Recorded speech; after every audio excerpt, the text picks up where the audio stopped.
It all comes down to this. The Mirage Arena is a world that is unlocked after the first world has been cleared for each character. In it, players have 3 different things to do: the command board, rumble racing, and the arena mode, which has each character complete missions to progress through it. While most players don't want to deal with it because it's such a headache in difficulty and tediousness, some of the strongest commands and weapons can only be obtained here. Plus, the Mirage Arena is also required to be completely cleared and have every command at its Moogle shop purchased for each character to completely fill out the reports. Thankfully, I've managed to successfully do so for all 3 characters, and I figured I'd share my pointers with everyone. Once again, this guide makes the most sense when viewed from start to finish due to context, but timestamps are in place in the description below in case a specific mission or section is needed to be looked at. Strap yourselves in because this is gonna be a long ride. That said, I'm Ventus Arashi, and here are my tips and tricks for becoming the champion of the Mirage Arena for all characters in Kingdom Hearts Birth by Sleep Final Mix. Let's do it to it!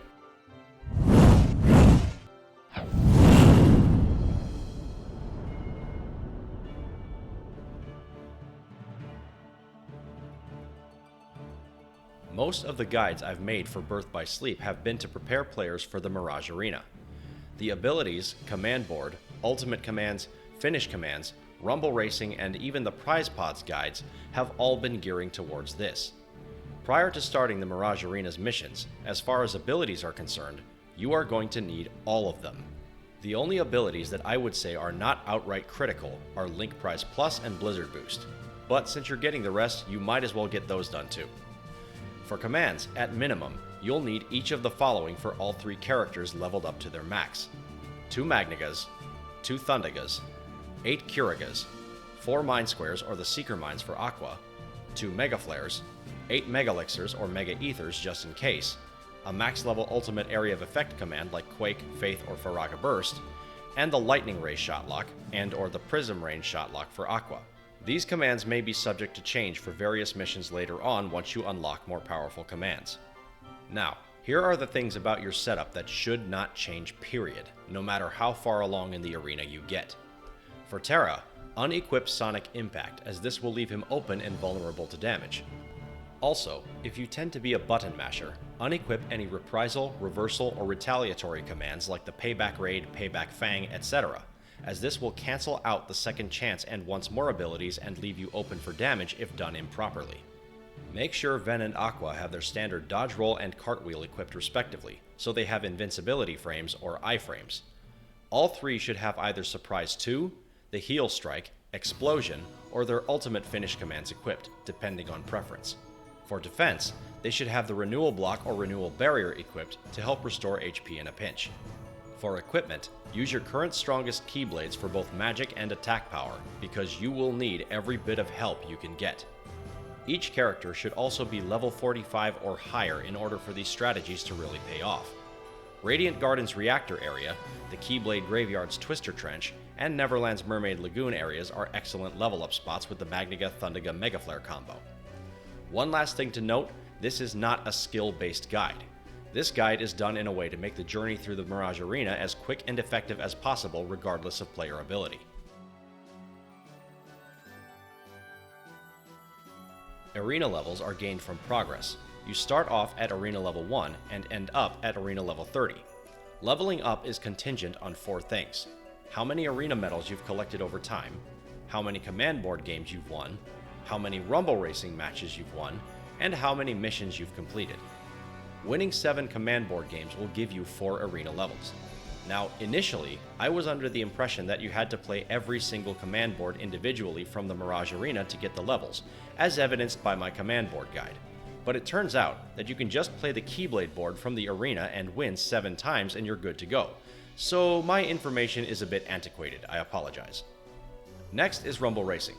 You will definitely need to do 5 laps of each racetrack and get a first place victory within a time limit to get 4 more levels, putting your total at 8. 6 more levels can be obtained from gaining specific arena medal acquisition totals over time, putting the total arena levels at 15. And the remaining 15 arena levels are obtained through arena mode missions, for a maximum level of 30. Now that the leveling explanation is done, here's how I go about tackling the arena level system. Since the command board is the first thing in the Mirage Arena available to play without fighting intense battles, I would recommend starting with that first. Don't forget to reduce the number of opponents you face to 1 to make this easier. While you're doing the command boards, you will gain your first 300 and 1000 arena medals, which will give you 2 additional arena levels on top of the 4 command board ones, putting your arena level at 7. Next, do each rumble racing track. Your laps number will have to be 5 so you get credit for it, and you will need to have a first place victory within a specific time limit. But you can also reduce the number of opponents you face to 1 to make this easier. The 4 rumble racing tracks will end up putting your arena level at 11. Once those are done and out of the way, tackle the arena mode missions once you are ready.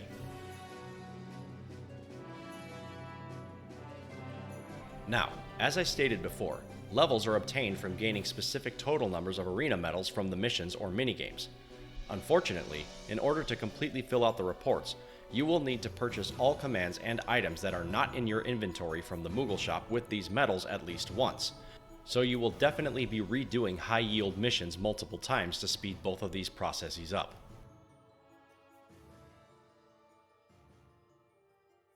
The first 11 missions are pretty straightforward. For your command deck, have 2 Magnigas, 2 Thundigas, a Mega Flare, and 2 Curigas.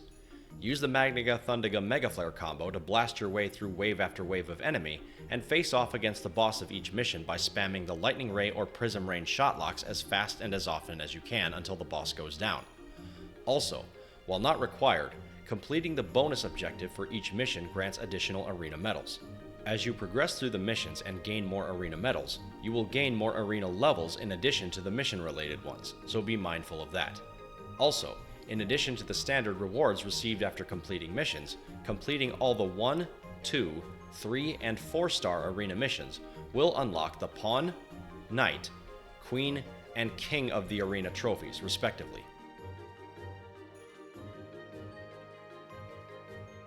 Day of Reckoning has 3 total rounds of enemy waves and 1 boss round. The boss, the Iron Imprisoner 1, is kind of a pushover with the Shotlock method given you're strong enough. Same thing goes for Wheels of Misfortune with the Cursed Coach, and Weaver Fever with the Wheelmaster. Reward for completing the Weaver Fever mission is a max HP increase for Terra. If you've done the Arena Command Board and Rumble Racing minigames beforehand, the Risky Riches mission will become available right off the bat. Completing the Day of Reckoning, Wheels of Misfortune, Weaver Fever, and Risky Riches missions will unlock the Treasure Tussle mission. Risky Riches, the other treasure-based mission, is available at Arena Level 8, while Treasure Tussle is available at Arena Level 15. These 2 are deviations from the general missions because they have only 3 rounds with no boss at the end. Stack your deck with 4 Magnigas, 1 Mega Flare, a Thundiga, and a Curiga just in case. Reason for this is during the 3rd wave of the 3rd round for both missions, prize pods will appear, so avoid using the Mega Flare during round 3 of both missions until you've siphoned the prize pods of their flavors first by chaining Magniga commands back to back. Sinister Sentinel has 5 total rounds in this mission, with the Iron Imprisoner 2 as the boss. The Iron Imprisoner 2 wields a hammer since its arms have been freed, but it's still relatively easy to handle if you can get a max lock shotlock or 2 on him. If for some reason your first shotlock fails to finish him off, make sure to block and dodge as best you can until you see an opening and shotlock him again. Rewards for completing this mission are Xehanort's Report 5 for Terra and the Sky Climber command style for Ven.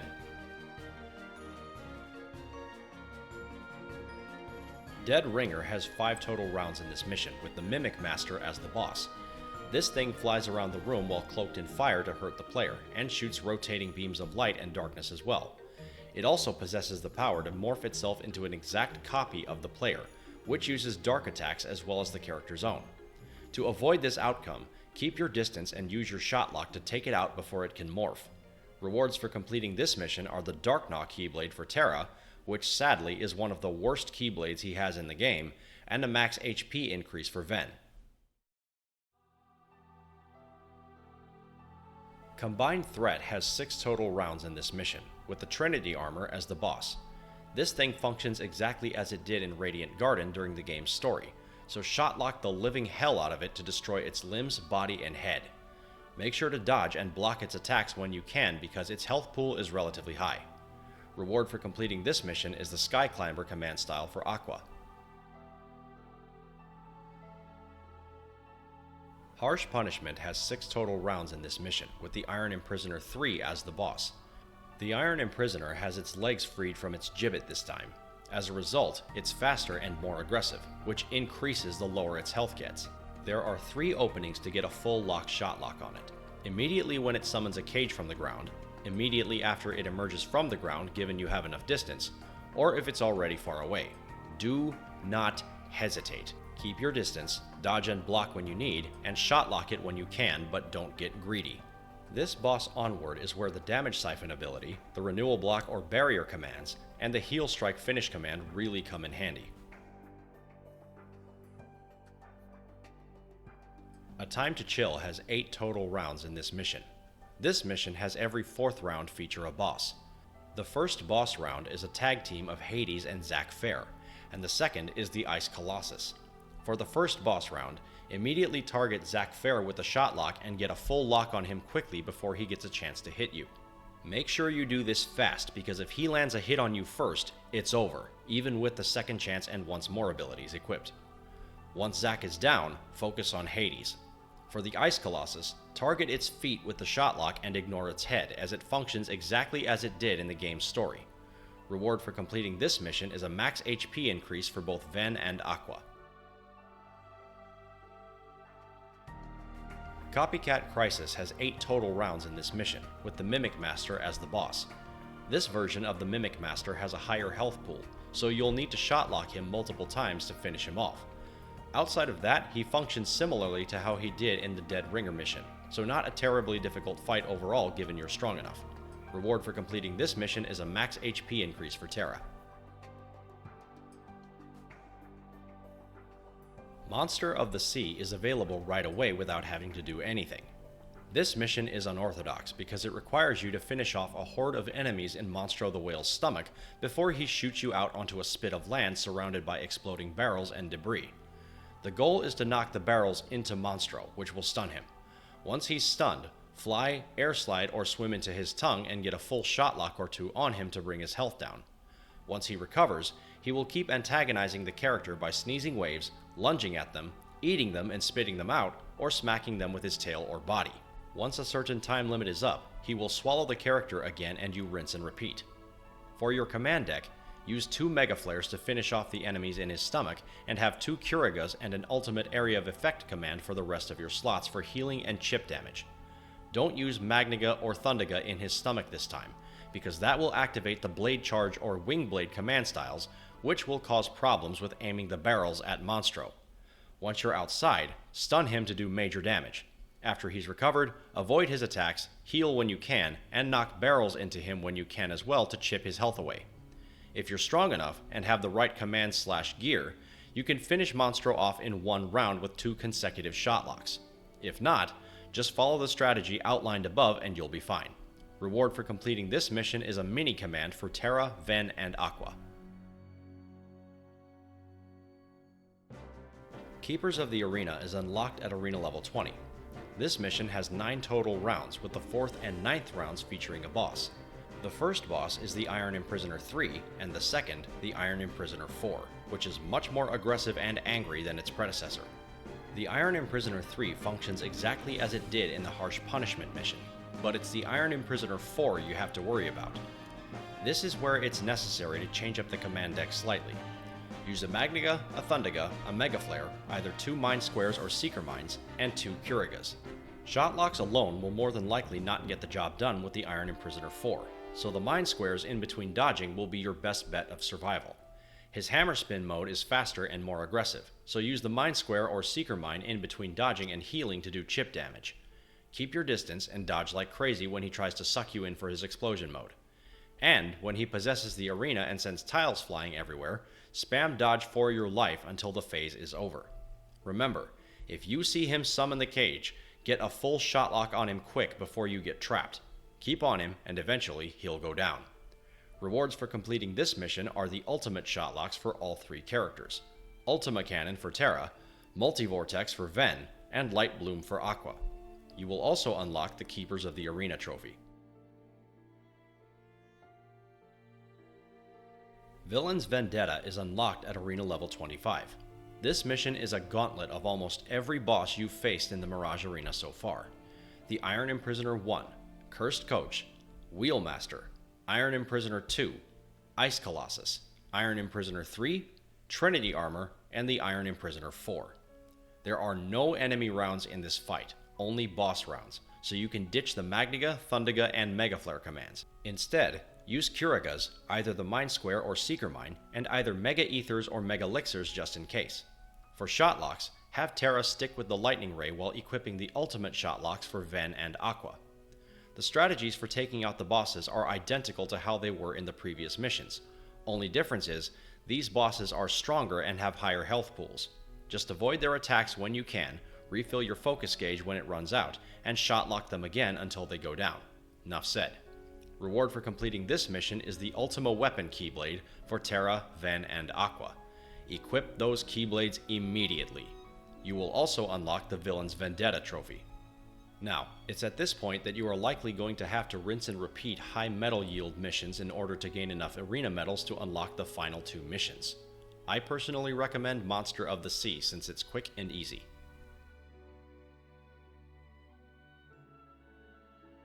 Light's Lessons is unlocked at arena level 28. This mission has only one round, but it has a boss, the Armor of Ericus. This boss sees the Wayfinder Trio's Master's Armor reanimate for one final test. Stack your deck with alternating Curaga and Mind Square/Seeker Mine commands. These will be your best friends outside of your Shotlock. For the Shotlock, have Terra use either the Lightning Ray or Ultima Cannon, depending on which is stronger, and have Ven and Aqua use their ultimate ones. For Keyblades, use the Ultima Weapon. Avoid the armor's attacks like crazy, heal when you can, and Shotlock him once you find an opening. There are usually 3. He will throw orbs of light at you, he'll cast beams that circle the battlefield, or if he uses his desperation move to grab you up close 3 times. Another riskier opening is when he summons rotating blades about him, but you'll need to be quick. When he has his aura of light about him, he has a nasty habit of teleporting behind you and striking after a few seconds of inactivity. Use that to your advantage and use your Mind Squares for chip damage when you can. This boss will go down easier if you are patient. It's kind of like a chess game. Time everything and be methodical and he will go down eventually. Reward for completing this mission is a max HP increase for Terra, Ven, and Aqua, and the Light's Will trophy as well. Peering into Darkness is unlocked at arena level 30. This is the final Mirage Arena mission. This mission has technically 2 rounds, but it has a boss, No Heart. I highly recommend stacking your deck completely with Curagas because this boss is gonna be rough, especially for Terra. If you want, you can alternate Curaga and Mind Square commands for chip damage, but that's up to you. For the Shotlock, have Terra use the Lightning Ray and have Ven and Aqua use their ultimate ones. For Keyblades, use the Ultima Weapon. Terra has a choice between the Ultima Weapon and the Chaos Ripper for an extra strength boost. If you're using Mind Squares in your deck, use the Ultima Weapon for greater magic damage. If you're strictly using Curagas, use the Chaos Ripper. First, you'll face off against an alternate form of the no-name Keyblade wielded by Xehanort. It's creating a barrier, shielding No Heart. Shotlock the Keyblade a few times to bring the barrier down, but be mindful of its grab and the incoming projectiles. Once it's down, No Heart will rise from his throne, ready for battle. This fight is incredibly frantic and requires you to dodge constantly and partial lock Shotlock the boss when you can, healing in between, because No Heart is always on the offensive and does not let up. Terra will have the worst go of it due to his slide having a lack of iframes, unlike Ven and Aqua's dodges. There is one other problem with Terra. Towards the end of the fight, his slide can sometimes glitch out and cause him to gain way more distance than normal, rocketing him all the way across the arena at times, which will cause you to lose track of No Heart a lot and or get pinned. No Heart also has an attack similar to the Mega Flare, which will cause all commands to reload at once. Main thing is, don't panic, keep trying, and eventually No Heart will go down. The reward for completing this mission is the Royal Radiance Keyblade for Terra, Ven, and Aqua, which is even stronger than the Ultima Weapon, and the Darkness's Will trophy as well. Now, at this point in the Mirage Arena, you will likely not have enough medals to clear out the Moogle shop, so if you want to completely fill out the reports, you will still need to rinse and repeat high metal yield missions in order to gain enough arena medals to clean the shop out. And with that, my guide for the Mirage Arena is officially done. I sincerely hope this was helpful to someone out there. I normally don't ask for this, but if this helped you in any way, please drop a like and a subscribe because this guide was definitely one of the most ambitious ones I've done to date. Thanks for tuning in, and I'll see you next time. Ventus out.